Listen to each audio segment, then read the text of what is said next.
welcome to Ellen Ruth Soap. I'm Ellen, and today we're going to make a fun soap using a high temperature hot process method. It's my Dual Lye shaving soap, and I've made this a couple of times before. I love it. It makes such a creamy lather. It is the best shaving soap. I think it's amazing. And I will share the full recipe in the description box down below. So come along. High temperature hot process means I'm not using a crock pot. So we're going to take heated oils and the hot lye solution, and it will make its own sort of combustible combination. I'll talk about it as we do it, but it creates its own heat mass and actually cooks the soap without a crock pot.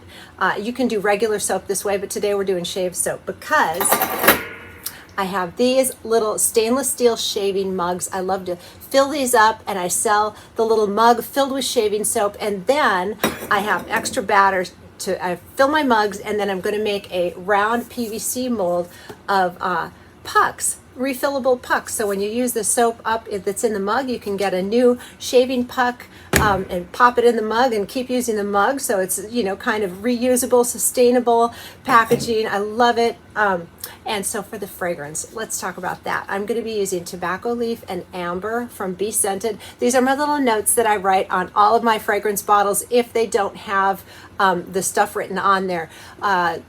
Nurture Soap and Marouche Canada all have, like, if it accelerates and discolors, they have that information on their labels. But this is from Be Scented, and Brambleberry, they don't have that information on there, or Nature's Garden. So I look it up and I write this discolors to tan, and none means that it doesn't cause acceleration, separation, ricing, that kind of stuff. So if it has any pertinent information, I just write on the Sharpie.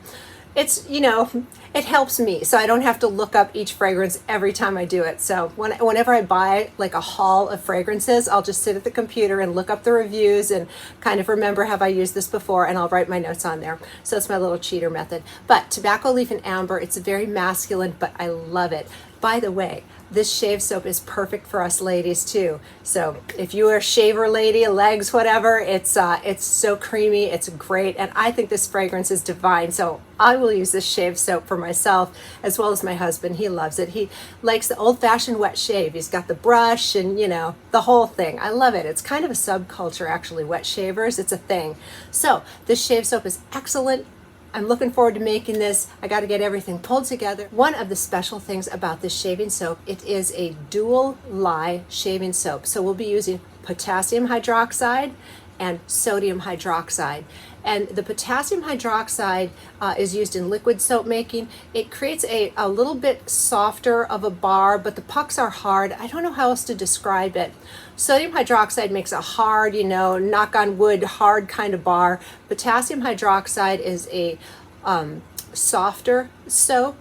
And so the combination of these two help really break down for a creamy lather. I mean, it's so dense and creamy, it's like spray foam out of a can. It's that good. So the dual lye, we'll talk about that. I'll give all the measurements and the recipe down below. So we're using 2 different kinds of lye to make this shave soap today.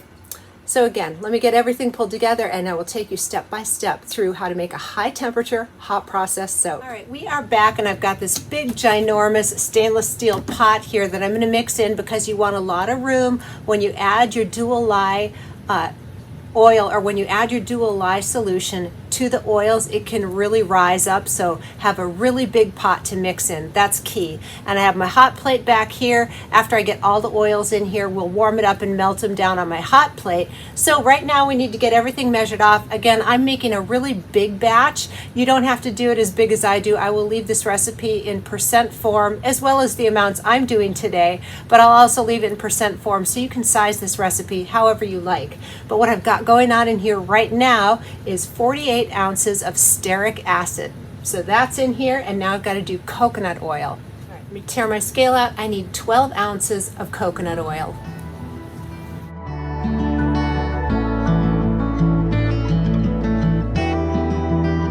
All right, let me tear that out, and now we need 12 ounces of shea butter. All right, and now I need 4 ounces of cocoa butter. All right, and last but not least, I need 4 ounces of castor oil.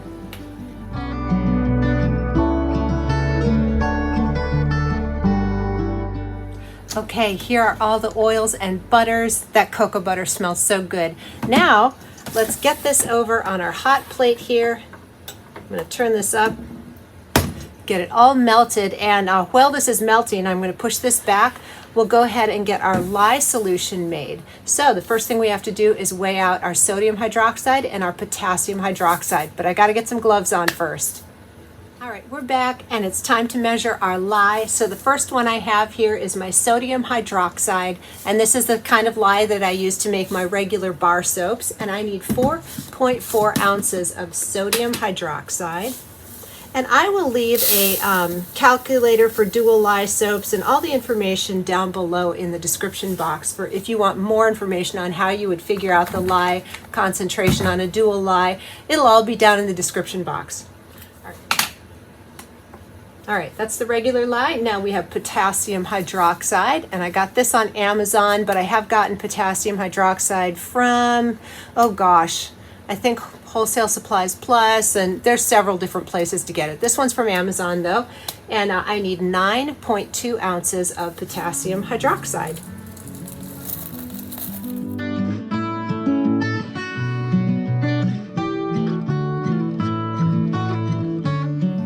All right, now we're going to set this off to the side and get our water container here.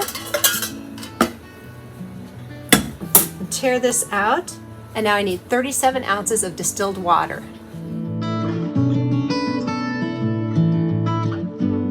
All right, so I've got my water here, and I'm going to add some sugar in here because I really like the lather. When I add sugar into soap, it is totally optional. You don't need to do it.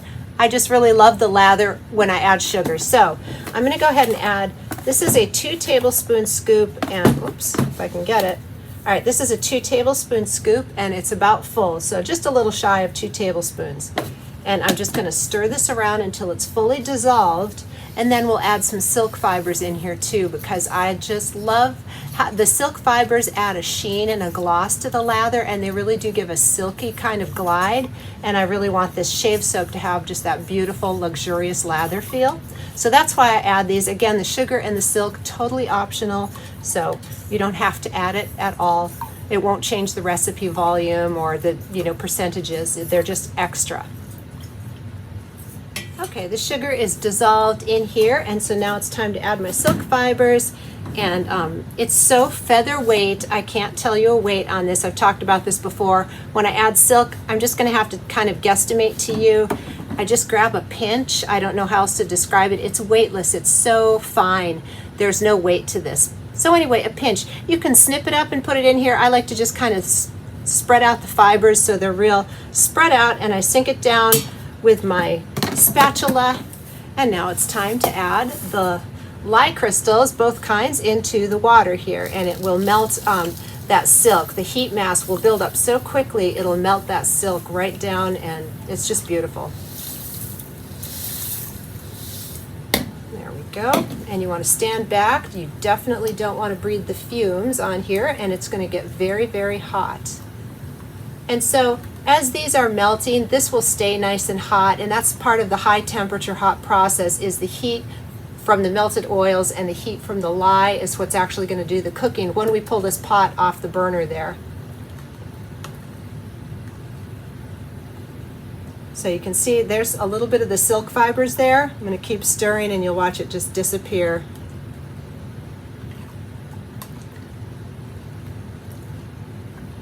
And when you have lye solution, you just want to stir till you feel all the grit is gone and it's smooth, and then you can stop stirring if you don't want to stir it anymore. But definitely keep stirring until you don't feel any of the lye crystals anymore. You want them completely dissolved before you quit stirring. And that silk is completely 100% dissolved now, so this is silk water. Silky lye water. All right, I'm going to set that off to the side and talk about, so I have my little cups there all cleaned and washed and set off to the side, and when we're all done with the blending and everything and it's ready to get molded, I'm going to put 5 ounces of soap in each of these cups. It can hold more than that, but 5 ounces is a nice volume in these. And then I have my PVC soap. Let's talk about, or not soap, my PVC mold here. And this is just cut to a random length that my husband cut for me. I think it's like, I don't know, 13 or 14 inches.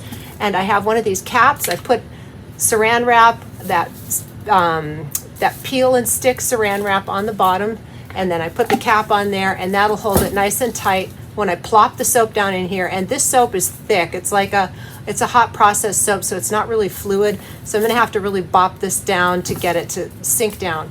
This liner is just a foam, it's foam craft, I don't know what it's called. It's foam, and you buy it in the craft section. It's not a cutting board liner, but just this, you know, crafty foam stuff. And I cut it to the right length, and it peels off really well off of soap. Soap does not stick to it, and it's reusable. And so that is what this is lined with to get my soap unmolded easy. I like that.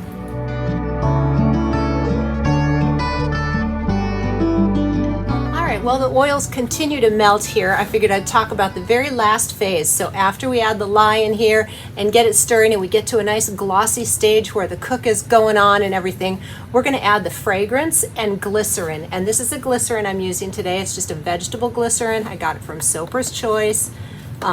Any vegetable glycerin will do. So the glycerin is an emollient additive in here. It just adds to the glide and the overall wonderful feel of this finished soap. And so I'm doing 8 ounces of glycerin, and the percentage, I will write that down there. It's 10% of the oil volume is what you're going to add in glycerin. And then the fragrance oil, I checked up on that tobacco leaf and amber fragrance, and the recommended soap use was 7.9%.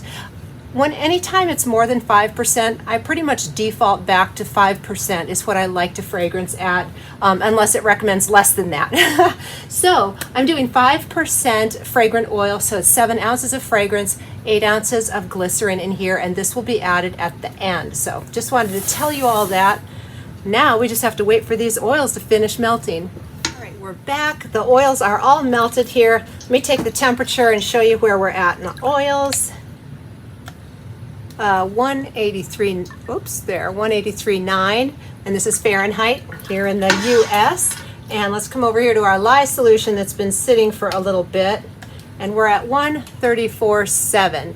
So I'm good with that. I brought out my heavy duty KitchenAid stick blender because it has a little bit longer shaft for this big bucket. That's the only reason I switched stick blenders. My pretty yellow one is still hanging on for me, which I love. So now here's the fun part. I'm going to pull this out and get the stick blender down in here because we're going to stick blend this entire process until we get it to where we want it. Throw this in here. And the whole key is to add the lye very slowly, because if you poured all this in quick, it would volcano right up over the top. Super hot mess. You don't even want to go there. So very slow addition of the lye. And you just blend it, and then once that settles, you add the next little bit.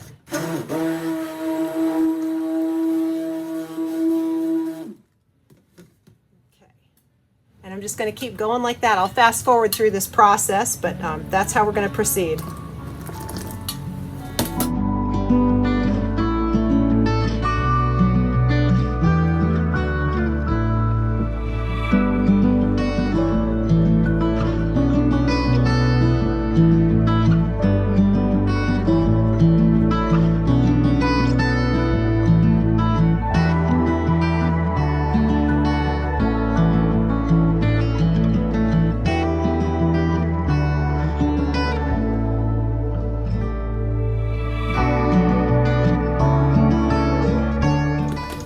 All right, so now we are in like the applesauce, mashed potatoes stage, and we're just going to keep blending and blending until this gets very smooth and glossy looking.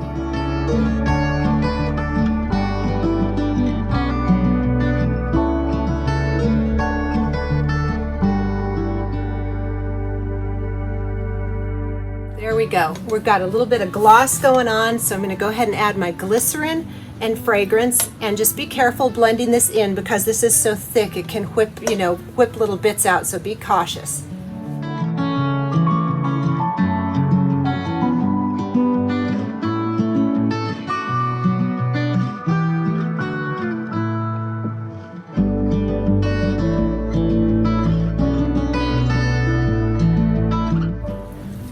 All right, right, there we go. This is about as far as you get with it, and now it's time to pull my scale over and start measuring this into the little cups.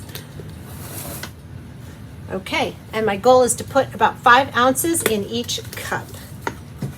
And I want to fill the cups up first because those are my priority, and then whatever's left over will go in the in the round mold.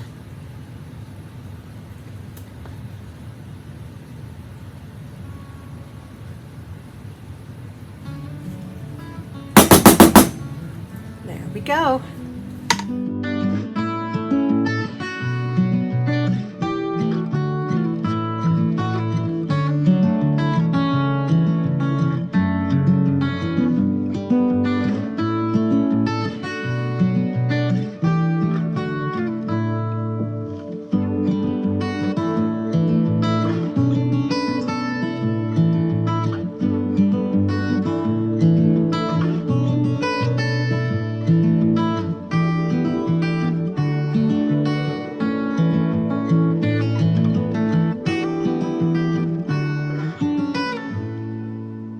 We are back the next day, and there's not much to do with these little guys except just let them sit for several weeks. I do let this have a full cure time, even though it's fully cooked, and technically after a couple days it's ready to go. You could definitely use it, but I want it to last longer, so I want to give it time for any extra water to evaporate out and just make it, you know, as long lasting as I can. So these little guys will go right over on my curing rack just like this, but these guys, this one I need to cut, and these I need to trim up and clean up, and I will show you how I do that.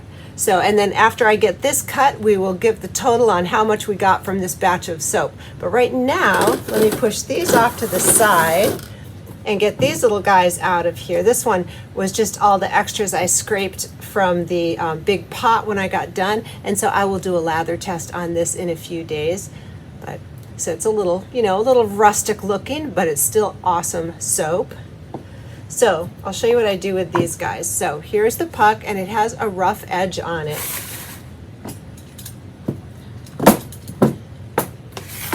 So I'm just going to take my vegetable peeler and run it around the top corner here to smooth it out. And if it was very rough on top, there, that's perfect. That is a much more comfortable, you know, looking edge. It makes it look a little bit more, you know, refined. And these make great little refill pucks in here when this runs out. But if these are rustic on top, I do have this planer to get the top, you know, smoothed out. Being a hot process soap, they can have very rustic tops, but these are actually pretty smooth other than the edges. So I'm just going to clean all these up, and then we will get to unmolding the PVC pipe and get cutting that. And then what I was going to do is I'm going to wait several weeks for these to finish their cure time, and I will come back and show you how I'm wrapping all of these soaps. All right, here is the big PVC mold, and the bottom just has the paper and the cap on there. Had a little bit of leakage, but no big deal. It made a nice smooth bar on the bottom. I did, after I had it about halfway full, I tapped it really hard. I kind of held my hand on the side and tapped it. So hopefully there won't be any air pockets in here, but there's only one way to find out, and that is we have got to get this out of the mold. So I just use my fist and start pushing, and it comes right out with this little foam board. And then I just find the little edge here. And again, I don't know what this is called, but it's in the crafting section, and it's just like a little foam board. I guess you use it to make crafts and such, but there it is. And it washes out really nice, and it's reusable. So looking at the side here, it's looking like I don't have too many air pockets. I'm going to get my soap cutter out and cut this on Olga. All right, here is the lovely Olga, and here is our big cylinder of shaving soap, and let's get this cut. And this end piece here is kind of wonky, so I'm not too worried about that. I'm going to line this bottom one up. There we go. And let's see if we have any air pockets coming through. So there's the top piece that's going to be for me because it's a little bit wonky. Oh, look at that. It's beautiful. Now it's going to discolor a little. This was a discoloring fragrance, so see that beige color is what this beautiful white will become. But that's just the perfect size puck for a refill for these cups. I love it. So let's get the rest of these out, and it looks like I have no air pockets. I am super happy about that. Yay. Yay for no air pockets. Yep, there it is. So again, I'm going to let these sit for a little while. We'll come back and do a lather test and show you how I wrap these round soaps as well as how I wrap the cups. And all of that will be coming in a little bit, but for now, I'm going to just get these a little cleaned up and get everything over on the curing rack, and we will be back in a couple of weeks. All right, it's been several weeks, and before we get into how to wrap the shaving soaps that we made today, I'm going to give you a lather test. So I have this little end piece that I cut off from the big cylinder mold, and it's, you know, misshapen. This will be mine or my husband's, and you can see how it's discoloring, a little uneven. That's the fragrance oil, and it's totally fine. It's a little modelly looking. Here is what it looks like in the cup. It's got a little modelly color to it, but I think it's quite gorgeous, and boy, these smell divine. So let me show you. This is my husband's brush that he uses when he wet shaves, and this is just an old vintage Old Spice shaving cup, and I love it. So what you can do if you get the refillable pucks is either use the stainless steel bowl or get a mug of your own. Any cup will do, and it fits right down in there. But you want to get water in here. I'll just show you. Get water in there, get it good and soaking wet, pour the water off, and then I'll do it in here. And then you get your wet, get your shaving brush nice and wet, and you're gonna start building the lather, and it just starts to go immediately. The lather starts building. I wanted to pop the bar out of here so you could really see the lather, but let me just build it up here real quick. Doesn't take long to work up a really thick lather. I'll put it on here. So this is, anyway, it's a little wet right now, but if you want to keep going with it, keep going. It gets really dense and foamy, and I'm making a mess, but boy, this feels good. It smells wonderful. It is such a dense and creamy foam. It's very soft feeling. It's really got a nice slip to it for a nice clean shave without any drag. All right, I popped it out of the cup because I feel like I didn't have enough control over it. It's wonderful to build a big mug full of shaving soap, but I really wanted you to see the lather, and this was so deep down in there because it's a real thin slice. But I wish you could feel how thick this is. It's just absolutely dense and very soft. I don't know how to describe it. It's as dense as if it came out of a foam can. So let me just kind of push some of the foam out of the brush here. And look at how much, you could do your whole face with this. It's absolutely luscious. This is enough to do a whole leg if you're a lady doing this. It's just beautiful. It's so thick and foamy. It's like it came out of a spray can, and it's got a really nice stiff peaks on it when you lather up. The lather is really incredible on this particular formulation, and I'm so happy with it. So what I would recommend is if you do have a mug and it's in there, just tip it upside down and drain out all the water and let it dry. Or I like to, or when I have a shaving soap, I like to set it up on its side like that so more of the surface area can dry. The more surface area that can get air circulating around it and let it dry in between uses, it lasts a lot longer. This is a good long-lasting soap, but if you let it dry out in between uses, you'll get double the usage out of it. That's a key to a nice long-lasting bar, is setting it up on its side like that, or any way to get air circulating. So there is the lather demo on this, the lather test. So now I'm going to let this dry off and get my hands dried, and we will come back with some labeling. All right, I'm back with the shaving mug wrapping, and the way I do it is with shrink wrap. You can get biodegradable shrink wrap, smell-through shrink wraps. There's all different kinds to choose from. For this size mug, which is listed in my Amazon store, this is a 6 by 6 inch shrink wrap pouch. You could wrap this in paper if you like to. I like the shrink wrap for these, so I will show you how I do it. So just gonna simply slip the mug down into the corner here and kind of just hold all that excess here and come on in and hit it with my heat gun, and I will kind of hold on to this so that it doesn't pull back. And when it's all said and done, I'll smoosh it around here. I'm telling you about it first before I turn that on because this is kind of loud and I'm not really going to talk through it. So I'm just going to hold that excess while I shrink most of it. Then I will get this little handle, and we'll talk about the labels after I get this all shrunk up. One of those. Let's do it.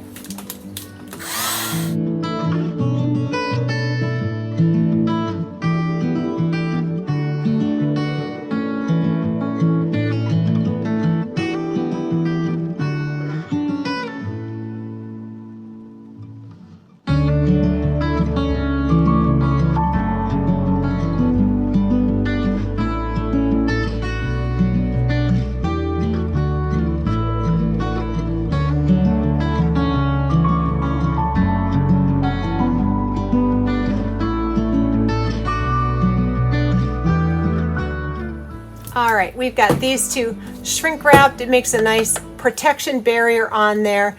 And here are the labels for these. Let me grab them. Okay, these are 2-inch circles. You could do a 2.5 inch on here. It's definitely big enough, but I like to print the same, and a 2-inch fits on the smaller pucks in these really well. So 2-inch labels is what I'm using. These are from onlinelabels.com, and I used one of their design elements and templates. This is all the fonts I got on there with Maestro Label Designer, and if you buy labels from them, you get to use their label designer for free. It's a pretty good deal. I'm not affiliated with them. It's just what I use. So here is the label. It's got my name on there. It's got the scent description, amber and spice. It was, I kind of broke it down. What is the notes that I picked up? That's what it smells like to me. It's a shaving soap. I'll tell you what that is. A little description of why it's so good. It's got the shea and cocoa butters. And then I have the ingredients listed here in descending order from greatest to least and the weight of the product. That's a proper label.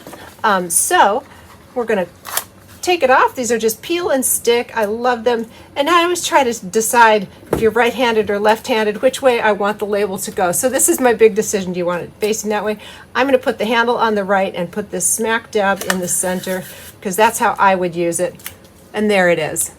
I just think these are so cute. So I'm going to get this labeled up and get the rest of my mugs shrink wrapped, and then we will come back and I will show you how I wrap the shaving pucks in a really nice paper biodegradable wrapping. All right, so here are the larger of the pucks, and these are simply unbleached coffee filters with a flat bottom, so they're perfect for round soaps. I've used these in several different videos, and I just love them. They're inexpensive, they are recyclable. I think they're fantastic.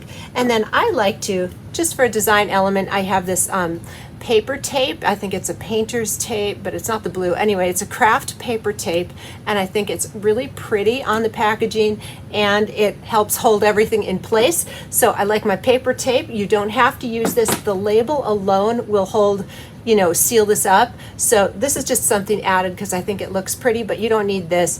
I'll show you in a second. Let me quit talking. So look how the fragrance is discolor and swirly. I actually think it's quite lovely, but these are a little modelly looking. I think it's beautiful. They smell great. So just center it in there and start folding. The little divots in the paper make it easy to kind of pinch. And I hold my finger on there and just go in a circle, and it looks so pretty. And again, this is such an inexpensive way to wrap soaps and have it look very beautiful. So there it is, all wrapped. And if you wanted to just put your label right on there, it's ready to go, sealed and ready to go. But I like the extra touch of the paper tape. I just think it adds a little something, which I love. So I'm going to catch it on there, and I just go around the entire puck.